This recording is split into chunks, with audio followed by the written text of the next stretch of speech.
Welcome to Monday Motivations, 52 weeks to a more purposeful you. This week, we have my good friend and a longtime mentor, Rick VanDermyden, on the show. We're going to be talking about flow, which is week 18 in the book. But I am so excited to have you, Rick, on the show. I'm like, how much of the story should I share? So Rick is kind of, I know, Rick knows me. He's like, last time he asked me an open-ended question, there were tears, there was a flip chart. It was like an hour later, but you still hired me. So absolutely. So Rick, that's what I did. You're kind of responsible for this amazing path my life has taken as a coach, because in 2000, I think it was either 2008 or 2009, my friend Scott and Jen Ostrode, my friends,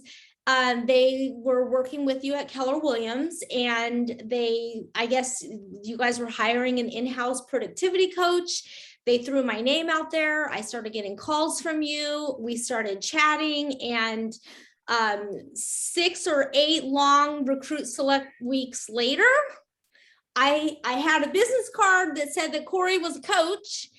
And now, been practicing in the coaching profession for almost 12 years now. And you have just been such an amazing inspiration and leadership. And so, and just a little bit, just because other people don't know you, a little bit on I'm not going to read the long bio, because, it's filled with all this like great fancy stuff, but I'll just kind of speak from the heart. Rick, you're a keynote speaker, you're an executive coach, you do a lot of John Maxwell work. You've owned businesses, you've been in executive leadership for what, 20, 30 years? No, how many years? Lots of years. It's been a bit. And you recently relocated back east. He's not in California anymore, but we gotta share you with the whole United States, I guess. So what did you think about the topic flow? Well, first of all, Corry, yes, I was trying to remember earlier, and I told somebody that you were talking about, I said, I think it was 2009. It might have been 2008. So I'm glad you're not, but we're in the same range. It's about the right time zone. Yeah. Hey, or right time frame. Hey, thanks for having me on. Really, and thanks for a little bit of credit on your journey. Jim Rohn says it's a beautiful thing to be mentioned in somebody's story. Mm-hmm. And it's not a matter of being the story of somebody else's life. It's a matter of, can you be a catalyst, or can you be part? Can you be a sentence, or maybe even a paragraph in the story of somebody's life? Mm-hmm. And so, with what you said, even as you dive into this topic, there's a bit of that going back to that meeting that did involve some flip charts and maybe a tear or two. That it was a matter of coming into this space, because in identifying you right up front in our early conversations, there was a bit of this where in observing you, is like there's places where you were stuck, and there's places where you would get into flow. Mm-hmm. And so even as we're opening this up from our background, it's also a matter of that's part of our literally of our story, mm-hmm. right? Of how we got on and got working together. When you asked me about this and had me look into it, and we talked about power versus force, there's a couple different things that came to mind. And so I think I want to just give you a couple of thoughts that have come, and then we can kind of expand on them and maybe flow from there. Mm-hmm. The book Power versus Force is great because it gives you some ideas of what drives us and what happens when we actually flip from being in this thing of trying to force things, which are negative energies actually. And some things that are in that list of drivers that actually sound like they're positive are actually can be negative energies. Mm-hmm. Can you? And we get to that. Those? Yeah, the ones that are on the bottom part, pride, which some people say, be proud of what you do and move forward, is actually a negative energy thing. It becomes self-focused, right? Pride is ego-based, and so it becomes about how great I am, as opposed to some of the things that might be happening good in my life. It goes down to anger, desire, grief, apathy, guilt, shame. I mean, all those things tend to take our energy away and get us to this point where we are trying to control or trying to force things. right? We're driving for this and really wanting to make it about us. The courage is right at that 200 mark in the book on the map of consciousness. So as you're thinking about, when I get into courage, that's where I'm willing to take a stand or step into something and say, this is what needs to be. And then it moves up from there to neutrality is more powerful, willingness, acceptance, reason, etc. And so as we're looking at that scale, just again, not in your book, but in the power versus force, it's, man, how do we get in this space where we're actually moving in greater and greater levels of power? Power can be misconstrued. In other words, some people can look at power and say it's a matter of, how do I have power over? Or, who has power over me? If you're on a team someplace and you have a leader who's constantly powering up. We want to be really aware of, okay, what happens when I move in space that brings great personal power? And that's when it's a matter of, in my opinion, it's a matter of, how do I move for others? How do I help them get what they want? And so if we think about this scale, that's what really was striking me, is, thinking through what we'd be talking about today. Now, going outside of that study and just thinking about flow and what you laid out there in your book, the two pieces here, there's two primary emotions. One is love and one is fear. Those are the roots, and we can tie all the other emotions back to them. So and power or force has to do with fear. I have to force something. I'm fearful, I'm worried, I'm concerned. That's where I can get prideful. That's where I can get angry. That's where I can be in this level of guilt or shame, and all these things that can hurt us come from this root called fear. Love, on the other end of the spectrum, if that's those are the two primary emotions, and if love is the other one, it's like, okay, how do I move in that place? Love and acceptance and being for others, looking out for their best interests. I'm going to stop here in a second and give you a moment to redirect on anything. But there's the book. I'm writing this down. Is this kind of what you're saying? So love is flow, and then fear is going to be force. Yeah. Exactly. Yeah. I think that's what is some of those drivers. And fear, I mean, how many things do we fear that never come to pass? There's a study out there that talks about all the things that we worry about, and over 80% of the things that we worry about never come to pass. And it's in the low teens, so it's maybe like 12 or 13% of the things that we worry about, they come to pass, but they're not near as devastating as we think they're going to be. And there's only about, I think it's 8% of the things that we are concerned about that ever actually come to be. And so this fear, if that's a driver for us, we've got to really check, okay, where's that getting in my way? And so back to the earlier conversation, where am I getting stuck from a place of fear? Love and acceptance of myself, of those around me, of what is currently happening for me, what the opportunities are in front of me. All of those things, are pulling me into a place where it becomes very powerful. People are attracted to people that are in motion, going someplace, and they want to be on it when it's a positive force, positive power, just to kind of keep the language as close as possible. When it's a positive power moving forward, people want to get on that train. People want to be around you.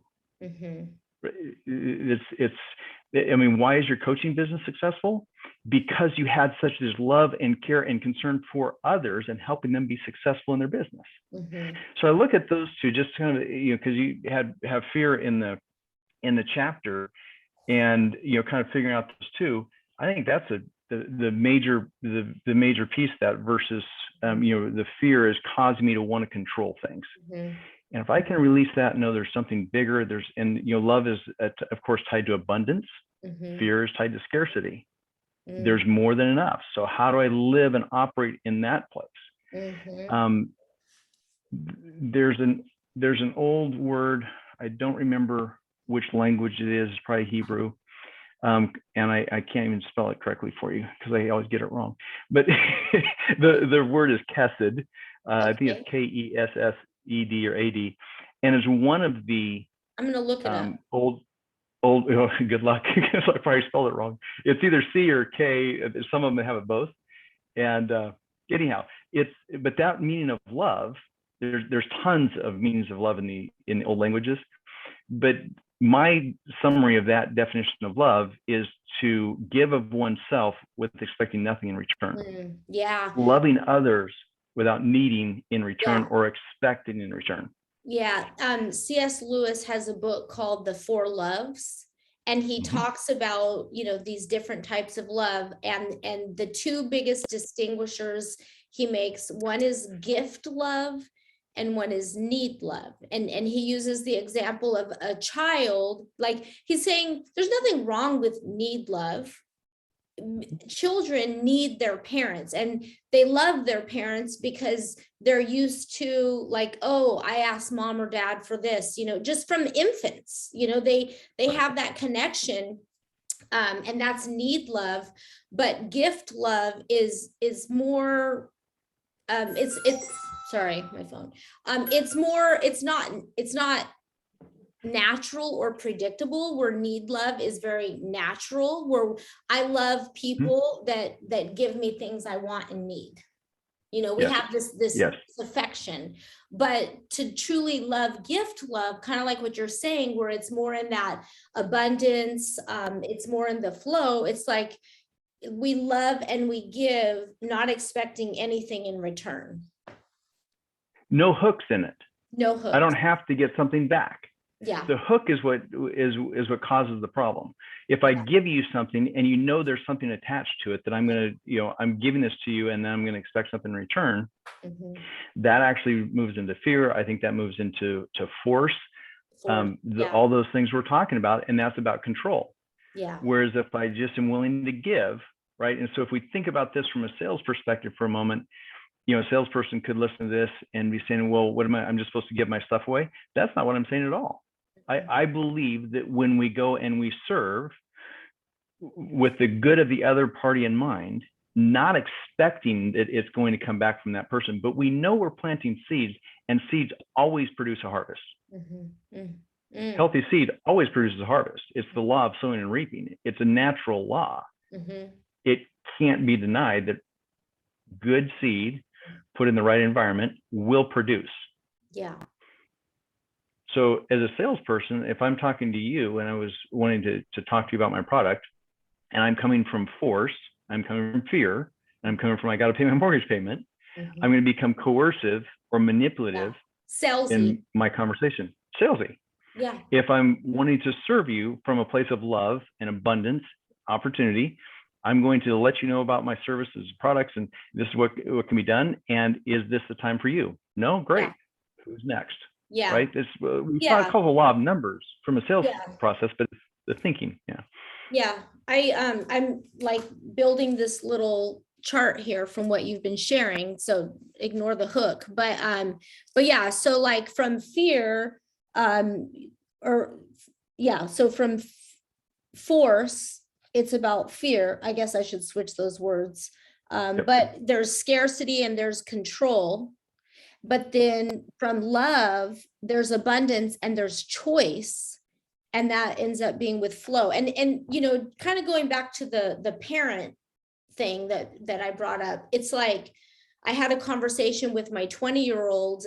We were in Hawaii and we got some one-on-one time in, and we had gone, both my older kids and I had gone through like a really long, hard, very long, dark valley. And I was telling Skylar, I said, you know what? I said, I have learned in my motherhood journey that like I didn't have unconditional love for my children until it was really tested. Because, and I told her, because she's like, sorry for everything that's gone on. And I said, you know what? It's been a gift, because when your love is rejected, or when you give your love and the person's like, no, I don't want it. My heart was in a war. Do I keep loving, or do I let it get hard? And it was a long time of me developing and practicing like, what is my choice? Do I still want to give love or send presents or write cards or like, and every time I do, it's actually the very act of love ends up becoming the weapon that hurts. And I could have grown cold, my heart cold towards my children, but it ended up being kind of what we're saying. It got to the point where I was like, I'm going to love you no matter what. Like there's nothing that's going to stop it. And it was so abundant. And that's what I told Skylar at that in Hawaii. I told her, I said, that was gift love. And as a mom, I did not naturally have gift love. I said, because when you were little, I was getting something in return. I was getting the I love my mommy cards and, you know, all the things that beautiful young kids do for parents, you know, love you, mommy, love you, daddy. And then when if they, heaven forbid, go through a dark season with the parent, that's when us parents have the opportunity to really grow gift love. So what are your thoughts about that example when it comes to flow versus force? How did you stay in that place? Well, I didn't stay in it. It would be, How did you find it? yeah, I mean, it would be something like I would mail a box for like first day of school full of like new shoes, socks, and then it'd be on my front porch, card open, put back in the envelope, like, and it would hurt so bad. And the pain, I would be like, I would think in my head, these ungrateful, like, but then I just kept letting the pain, I mean, and I would pray and I would ask God to show me and teach me how to love. And I actually learned what real love really is, because I never thought I would have to experience this. And this went on for almost 8 years. Like lots of hate, lots of rejection. So to answer your question, it wasn't like a smooth transition. My heart, there's a scripture that says, do not be overcome by evil, but overcome evil with good. And it was really hard. And sometimes I would be overcome by evil, and I would feel hate, and I would feel revenge. I would feel all these things that I never felt before. But then it was always like, well, what feels better? To love unconditionally, and like, I will put my heart out there till the day that I die. And now it's so strong now. And I can do it with other people that are harder to love than your own kids, you know, but because I had to go through that with my own kids, it makes it even easier to do it with strangers, or, you know, mean neighbors. Not that I have any, but Thank you for sharing. I mean, I knew we'd have a great conversation, had no idea where it would go. But there's, as you said that, a verse came to mind. And sometimes, you know, if you say a verse or, you know, something you just mentioned, you know, scripture, people get caught up in, oh, it sounds like religious. Here's the reality. I want to find truth. yes. And if it's a truth, I want to be able to talk about it. And if I can, and truths are evident by the fruit they produce. Mm-hmm. If the fruit's consistent, it's a principle, it's a truth. Mm-hmm. And somebody doesn't have to be a belief in a certain religion to be able to look at a truth and say, okay, that's truth I can go after. I'm going to go back one point, because I think it ties right in here. The book, The Go-Giver by Bob Burg. Yeah. The Law of Influence. That may not be the law actually, but it's in the Satan. It's in the quote under it. He says, you know, your influence is determined by how abundantly. Good night. How abundantly your influence is determined by how abundantly you put others' interests first. Mm. Okay. How, you know, how abundantly. So we're back to abundance. We're back to influence, right? We're saying, okay, your influence is determined by how abundantly you put other people's interests first. Mm-hmm. So here's a verse I'll read to you. This is out of a, you know, real current translation. And it's one that you may have heard in some older language, but I love how this translation lays it out. It says, is your enemy hungry? buy him lunch. Mm. Win him over with your kindness. Mhm. Your Mhm. surprising generosity will awaken his conscience. Mm. And for my belief system, the next line matters a bunch because it says, and God will reward you with favor. Yeah.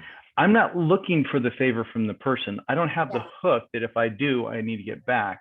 Mhm. I have the belief in something bigger. So what my job is to show up in kindness. Mhm. There's a confusion also in this sometimes that niceness is equated to kindness, and they're two very different Oh, things. yeah. Sometimes people say, I want to be nice, so I'm not going to tell them what they need to hear, which could be the most unkind thing Mhm. that we can do, right? So it's like, how do we get in this place? Because that line I just read, that's about abundance. Yeah. I'm going to give without a hook, knowing that Mhm. there's a bigger purpose behind it, and I know that it will come around for me. So sorry for that tangent, but Not a as you went tangent there, at like all. it's That's what so this is good, right? about. Yeah. Yeah, it's just Well, it's kind of like what you're saying. So like basically the hook, it's making it transactional. It's like I'm doing this, so you owe me, or unspoken expectations are there. But when we're just literally coming from now, I'm gonna share a quick thing. Right before our meeting right now, I had lunch with two friends, and one of my friends, Mary, I show up and she has a gift for me, and right away inside I'm like, I should have brought gifts, like, because gift giving is one of my love languages, and I'm like, I have all 5 love languages, but okay, whatever. um but the thing is that I realized I needed to work on my receiving muscle and just zip it. I don't have to explain myself why, I did start to, and then I was just like, Mary, thank you. Like, and then it's another thing with the heart. It's another thing with abundance, because fear says, if I don't give back, maybe there's a lot of unconscious thoughts that was driving my right. feelings and the feeling that I had that I needed to have given her something. But Right. so I like that now we're giving an example that it goes both ways. It's not just about giving, but love is also receiving. We have trouble receiving. I mean, we have, without it being an expectation that we need to get back, or again, that hook can go both ways. So we've got to check that. Another thought that you just brought back to mind that was hitting me as I was going through this is in the fear, or actually it was in the power versus force, and thinking through the love versus fear, and getting into flow. It's always check our motive. Check our motive. Like, what's the motive? Is the motive love? Yes. Is the motive fear? What's and that goes driving back my to action? being nice. That goes back to being nice versus kind, because if I think I'm being nice, but my motive is I don't want them mad at me, so I'm robbing them of feedback because I'm selfishly protecting myself. I love that. Go back to motive. Like, why am I saying this? Why am I doing this? Why am I not doing this? What's the driver? What's the source of my action? And if that's coming from values, to Stephen Covey's teaching in the 7 Habits, if you go back, the first 50 pages of that book, by the way, are phenomenal, and most people haven't read it in a long time. It came out in the late 80s, right? But that's a great study on character development. And what's the driver of my actions? And so you mentioned choice earlier. Am I choosing from a core value, or better yet, a principle?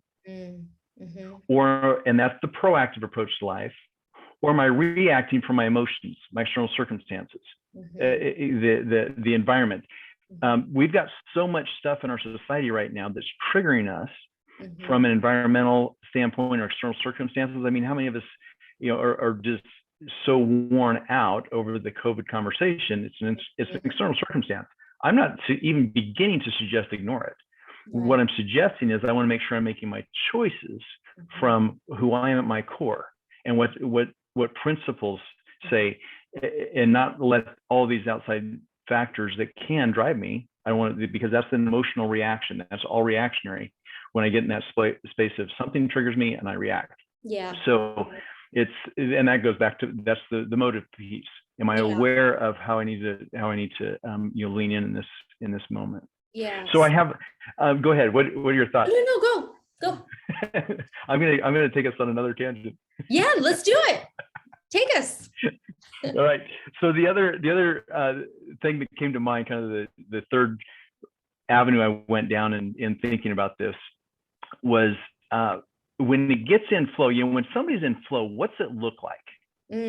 Right now, we're in the currently United States, we're in the in the end of the NFL playoffs, right? And so you see teams that get in flow. You see quarterbacks and receivers that get in flow. You see this happening on a large stage where people are just in it and moving, and it's it's a beautiful thing to see.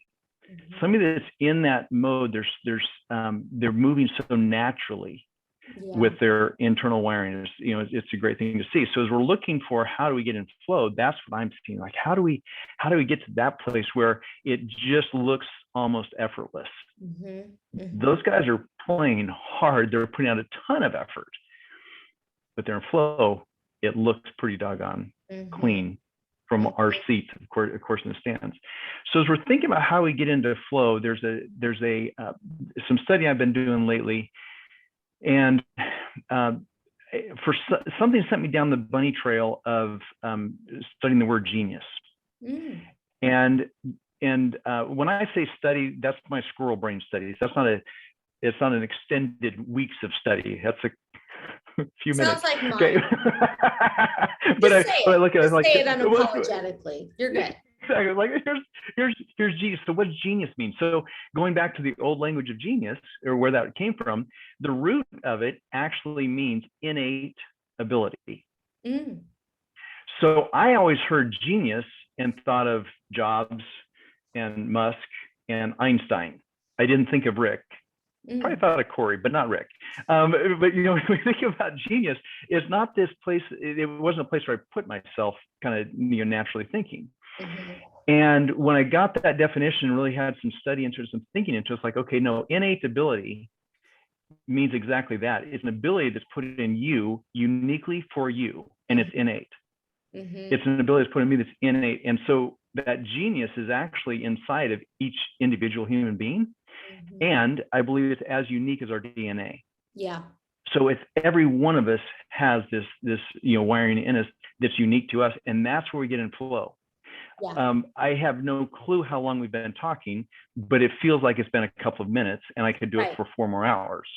Exactly. I've been avoiding filling out my expense reports for last month, the entire month, but also especially today, because I was looking forward to our call. So I'm putting off stuff that doesn't work for me, that is not in flow for me. That's going to be a drain. This is a place, though, that is in flow, because we're talking about things that matter a great deal to me and a great deal to you. And again, we could probably go down a bunch of bunny trails, but the flow part is when are you, when am I, when are the people that are watching this in this place where it just goes so easily, and it feels as though it's their innate ability, their unique ability coming out, their unique genius. Like, man, you are so good when you do that. And here's the challenge, I think, in some of this, Corry. Most people are not aware of their innate ability or their genius because it's natural. It's what they do. Yeah. And so it's like, doesn't everybody do that? Yeah. No, actually, that's kind of unique to you. Yeah. I think we can fit this, hopefully we can fit this in time-wise. I'm going to give you 4 quick things. We can do it, Rick. Learned a long, That's our long innate time ago. ability. That's our genius. Perfect. We bend time to our agenda. Perfect. So there's 4 things that were given to me a long time ago by John Maxwell, actually, in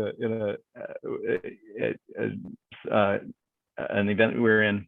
He gave it to the whole group, obviously, but he said, and he referred to it as your gifting. Okay, so I'm going to say genius, but he says your genius gives you 4 things. Your genius gives you superiority. Wherever you are in your genius, you're head and shoulders above the crowd. You do it because you are in flow. You do it because you look like one of these great players on the court or on the field, on the big screen. You're in that space of just flow, and it's so beautiful to see. And that's where the world needs you. Yeah. So it makes us superior in that area. Mm-hmm. And as soon as we become aware of an area where we are head and shoulders above the crowd, we really need to become aware of how much we need to be humble, right? So our genius or our strengths or gifting should give us a level of humility.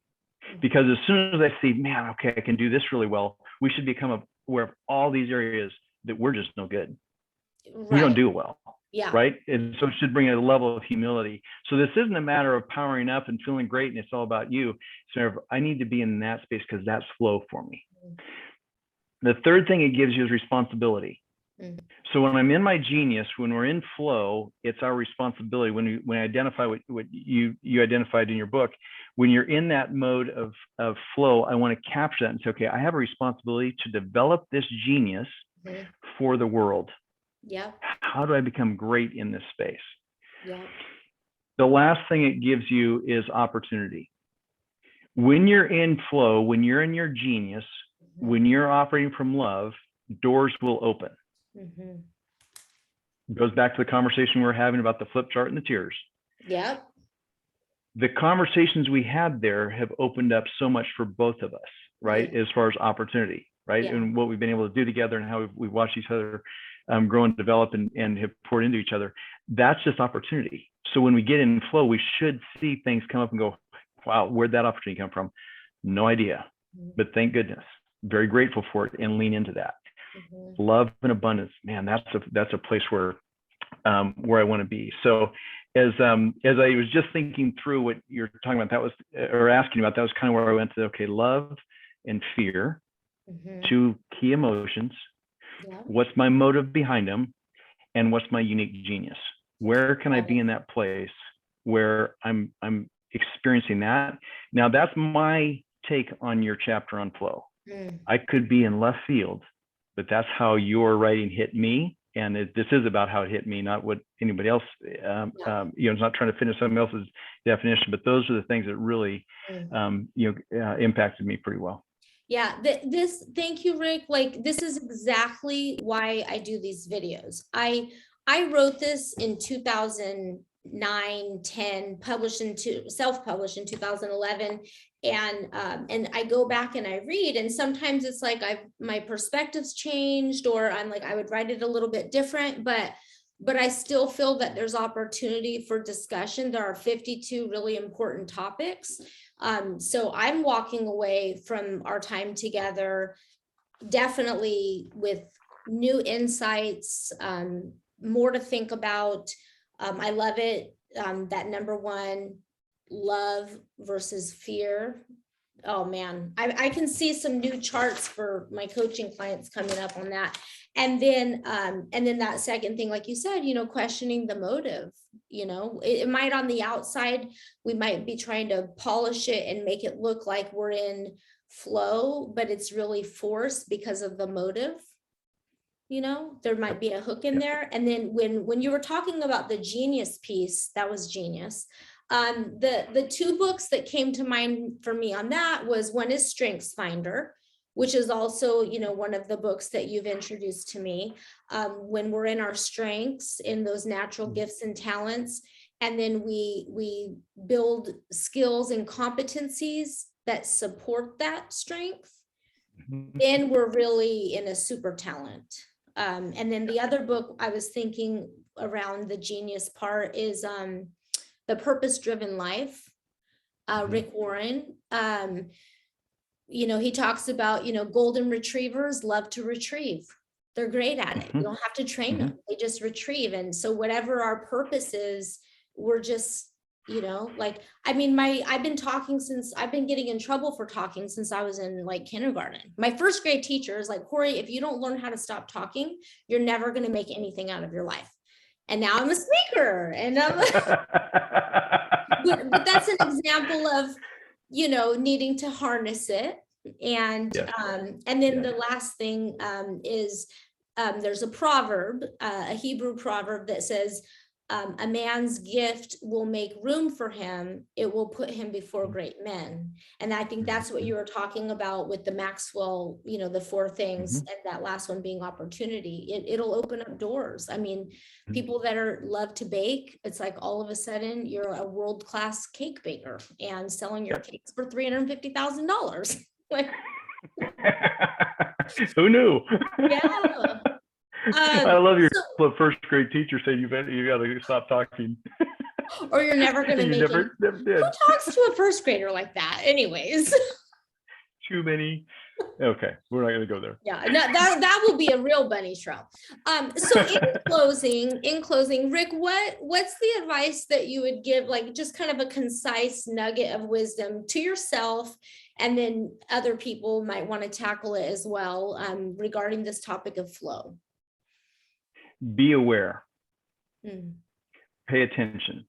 Where do you get in this space where you're doing something and you've been doing it for 3 hours and it feels like 30 minutes? Right? It's like, where'd the time go? Because you're in. And where are you in that space where you work on it for 30 minutes and it feels like 3 hours? You're not in flow. If it's a grind, if it's forced, if it's pushing, you're not in flow. And so to get in flow, it's a matter of being aware of, okay, this is what really feels good to me. Now we have to learn to constrain that. To your point of speaking, to me from a facilitator for leadership teams, I have to remember how much stuff I have to leave out because I can't get it all out. There's more. So, being aware of how we bring that to the world. And you'll know this quote that I'm going to totally butcher, but what the world needs is for you to be you. So that's, the one I'm referring to, but I don't have it in front of me. But it's like, how do we get that? I was thinking what the world needs now is love, sweet love. Okay, sorry. Keep singing. I shouldn't sing. See, that's not in flow. That's not in flow. I don't know. Give you a couple minutes, you might be okay. My dad always says, Corry, keep a smile on your face and a song in your heart. And I'm like, why not a song on my voice? Exactly. There might be a reason for that. There's a reason. Oh, I don't know. One last thing. So we'll find that quote and throw that. We'll find that and throw it in your chat or blog or something. Okay. Yeah. Okay. Absolutely. Okay, go ahead. One last thing. I know that people are going to want to be like, how can I get a hold of Rick? What's going on? What tell us. I think you have something pretty exciting happening right now. I have some fun stuff going on. I'm really enjoying it. Contact information you'll attach somehow, right? We'll have great. Okay. Yep. So I won't bother time with that. So just a quick history. I grew up in an entrepreneurial household. Saw my dad start businesses. Some of them were successful, some of them failed, and it was always around not having the right systems, tools, and structure. He had plenty of innovation and initiative. And so then I left his last business when I left the business that it was failing. I went into the mortgage business, was in corporate America for a while. Not my place, but I learned a lot. It was a great experience for about 7 years. Got into the real estate industry where you and I met. And Keller Williams has this phenomenal set of systems, tools, and models for franchisees and agents to build businesses. Love that. They didn't have enough leadership content. So I brought in Maxwell, and that's where I got into the Maxwell world. And actually Maxwell then said, can you come train for us because you do it in Keller? So that kind of led to becoming a workshop facilitator, working with leadership teams and doing team development. And one of my leadership clients actually said, hey, great thing that you have the leadership philosophy. Have you seen the book Traction, which describes the entrepreneurial operating system? No, I haven't. And so he described that for me. And so thankfully he introduced me to that. Check that out. And what that is a set of systems and tools that are not proprietary to a company, but they're actually something that any company can take and implement. And so I'm now an implementer with entrepreneurial operating systems worldwide and get to do that. So it helps leadership teams get really clear on vision, where are they going, make sure everybody's on the same page, make sure they have traction in the organization so that they've got a lot of accountability and structure built into it. And then so they're healthy, right? So how do we get leadership teams that are willing to have the difficult conversations and have really healthy internal dialogue. So that's what I have been doing now for a bit, and absolutely love what it does to transform teams that maybe are struggling, or companies that have reached a plateau, go to a whole new level. So that's what I'm doing now. Okay, well, I'm going to actually have to talk to you offline about that. So everyone, thank you so much. Rick, thank you for sharing your time and your wisdom and your love. You've always been a leader and a person that I've always said you have the right motives, like your character and the way that you've poured into other people and poured into me. And yeah, I'm really, really grateful that you were on the show today. So, and everybody, next week, so today was on Flow, chapter 18. And then next week, chapter 19 is Signals. So thank you, everyone. And we will see you next week.